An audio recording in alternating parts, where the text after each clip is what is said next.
কিন্তু আমার ফেলানির বিচারটা যখন শেখ হাসিনা ছিল, উনি কিন্তু করতে পারতেন, কিন্তু উনি করেন। কেন? উনি ভারতের সাথে ওনার বন্ধুত্ব ছিল।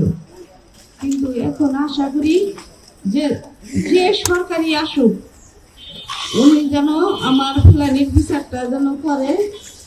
আমার ফেলানির বিচারটা যদি করে, তাহলে আর কোনো বাংলাদেশের নাগরিক ওই কাটাতারের মধ্যে ঝুলবে না বা গুলি খাবে না।